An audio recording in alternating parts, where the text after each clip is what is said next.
Zee TV ప్రేక్షకులకి నమస్కారం. మన హిందూ సాంప్రదాయాలలో ప్రతి ఒక్క పండుగకి ఒక్కో విశిష్టత ఉంటుంది. లయకారకుడైన ఆ పరమేశ్వరుడికి ఈ కార్తీక మాసం అంటే ఎంతో ప్రీతికరం.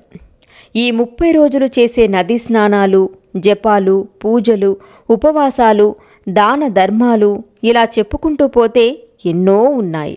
ఇందులో ఏ ఒక్కటి ఆచరించినా ఆ పరమశివుడు యొక్క అనుగ్రహం ప్రతి ఒక్కరిపై తప్పక ఉంటుంది. కార్తీక మాసంలో ప్రతినిత్యం ఆచరించవలసిన విధులు. ఈ 7వ రోజు కార్తీక సోమవారం సప్తమి. ఈరోజు ఎర్రగుడ్డలో గోధుమలు పోసి దానంగా ఇవ్వాలి. ఈరోజు నిషిద్ధము, పంటితో నమిలి తినే పదార్థాలు తినరాదు. ఈరోజు గోధుమలు, పట్టు వస్త్రం, బంగారం దానంగా ఇస్తే చాలా మంచిది. ఈ కార్తీక మాసంలో కార్తీక పురాణాన్ని పఠించినా విన్నా ఎన్నో శుభ ఫలితాలు కలుగుతాయి. అందుకని మనము ఆ కథను విని తరిద్దాం. కార్తీక పురాణం 7వ అధ్యాయం స్నాన, పుష్ప, దీపదాన ఆరాధనలు, వాటి ఫలితాలు ఇప్పుడు తెలుసుకుందాం. ఓ మిథిలాధిపతి జనక మహారాజా, కార్తీక మాస వైభవాన్ని గురించి ఎంత చెప్పినా తరగదు. ఈ మాసం ఈహంలో మానవుని తరింపజేయడమే కాదు, పరంలో ముక్తిని కలగజేస్తుంది. ఈ కార్తీక మాసంలో ఆచరించవలసిన పనులు, చేయవలసిన దాన ధర్మాలు, వ్రతాలు, క్రతువులు ఎన్నో ఉన్నాయి.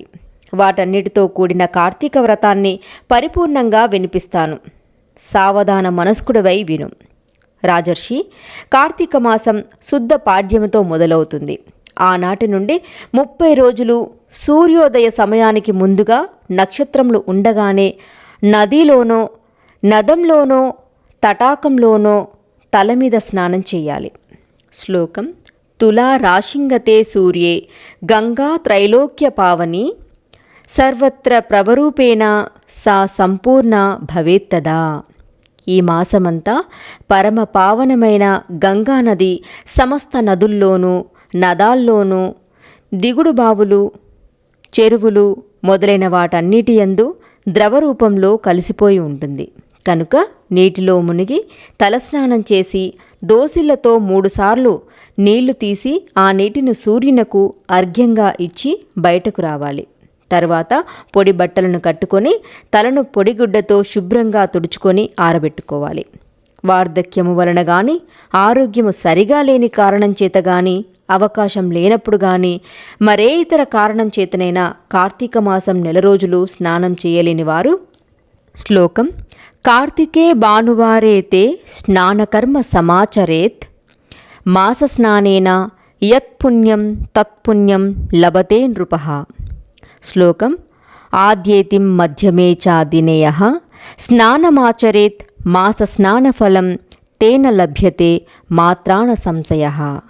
రాజా, 1 రోజులు చేయలేని సమయంలో కార్తీక మాసంలోని ఆదివారం నాడు గాని, శుక్ల పాడ్యము నాడు గాని, పౌర్ణమి నాడు గాని పైన చెప్పిన దేని అందైనా స్నానం చేస్తే ఆ మాసమంతా స్నానం చేసిన పుణ్యఫలితం తప్పక లభిస్తుందనడంలో ఎటువంటి సందేహమూ లేదు. స్నానం చేసిన తర్వాత ఇష్టదైవం యొక్క ఆలయంలోనో, హరిహరుల ఆలయంలోనో దేనిలోనో ఒక దానిలోనికి వెళ్ళాలి. గోపురద్వారం దగ్గర కానీ, స్వామివారి ముందు కానీ దీపారాధన చెయ్యాలి. ఆ తర్వాత ఆవు నెతితో కానీ, ఎవరికి అందుబాటులో ఏ నూనె ఉంటే దానితో కానీ పిండి ప్రమిదలో దీపాన్ని వెలిగించి దానిని దక్షిణ తాంబూలాలతోనూ భక్తి శ్రద్ధలతోనూ ఒక సద్బ్రాహ్మణునికి దానంగా ఇవ్వాలి. శ్లోకం: సర్వజ్ఞానప్రదం దీపం సర్వసంపత్సు భావహం దీపదానం ప్రదాస్యామే శాంతిరస్తు సదా మమ. అన్ని విధములైన జ్ఞానాన్ని, సమస్త సంపదలను ప్రసాదించే దీపదానాన్ని చేస్తున్నాను. దీనివలన నాకు నిరంతరం సుఖము, శాంతి కలుగుగాక అని చెప్పుకుంటూ దీపదానం చెయ్యాలి. భగవంతుడిని భక్తి శ్రద్ధలతో ఆరాధించాలి. విష్ణుమూర్తిని కమలాలతో అర్చించిన వారింట్లో శ్రీ మహాలక్ష్మి స్థిర నివాసం ఉంటుంది. తులసి దళాలతోనూ, జాజి పూలతోనూ పూజించేవారు జనన మరణాలతో కూడిన సంసార చక్రం నుండి విముక్తిని పొందుతారు. సదాశివుని మారేడు దళాలతో ఆరాధించేవారు ముక్తిని పొంది తరించిపోతారు. పూలు పండ్లను దానం చేసేవారి పాపాలు సూర్యరశ్మికి చీకట్లు పటాపంచలైనట్లు పటాపంచలైపోతాయి. కార్తీక మాసంలో జపతపాలు హోమాలు చేసేవారి పితృదేవతలు తరిస్తారు. దేవాలయంలో భగవంతుని సమీపంలో మామిడి తోరణాలు కట్టి సాలగ్రామాన్ని అర్చించిన వారికి ఉత్తమ గతులు లభిస్తాయి. ఈ కార్తీక మాసంలో దేవాలయంలోని దేవతామూర్తికి భక్తి శ్రద్ధలతో దండ ప్రణామాలను చేసిన వారికి అశ్వమేధ యాగం చేసిన ఫలితం లభిస్తుంది.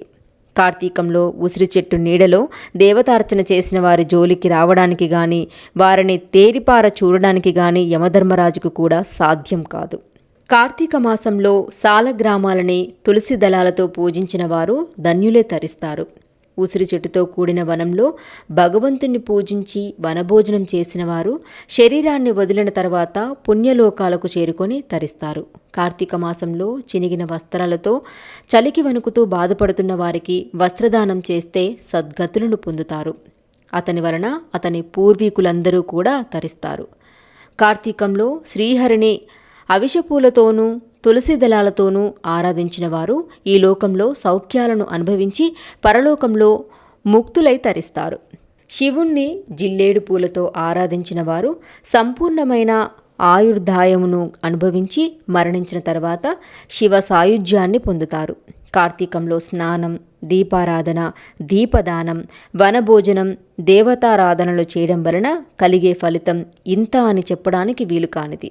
ఈ విధంగా చేయని వారు మాత్రం అనేక జన్మ పరంపరలో కొట్టుమిట్టాడుతూ పరితపిస్తూ ఉంటారు. కార్తీక మాసంలో ఇతరులు వెలిగించిన దీపాలను చూసి ఆనందించేవారు, పూజా పునస్కారాల్లో ఇతరులకు సాయపడేవాళ్ళు, భగవతారాధనకు సమారాధనలకు సహకరించేవాళ్ళు, పురాణ కథ కాలక్షేపాలలో పాల్గొనేవాళ్ళు, ఆలయాలలో దేవతాస్తుతులను గానం చేసేవాళ్ళు ఈ లోకంలో సుఖశాంతులను పొంది పరలోకంలో దైవ సాన్నిధ్యంలో ఉండి చివరకు ధ్రువలోకానికి చేరుకుంటారు.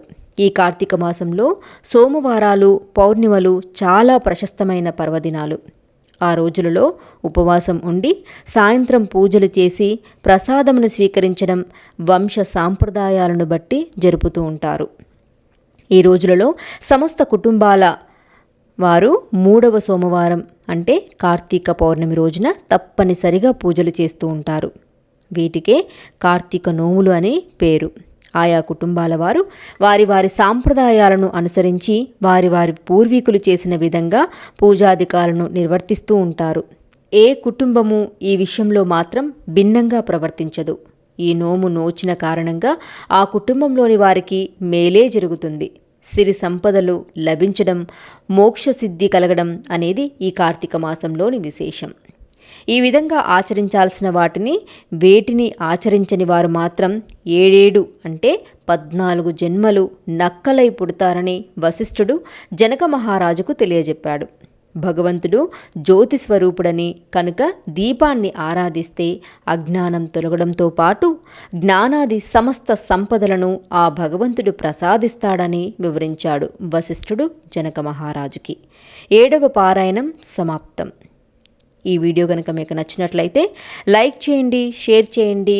మరిన్ని ఆధ్యాత్మిక విషయాల కోసం సబ్స్క్రైబ్ చేయడం మర్చిపోకండి. సర్వే జనా సుఖినో భవంతు.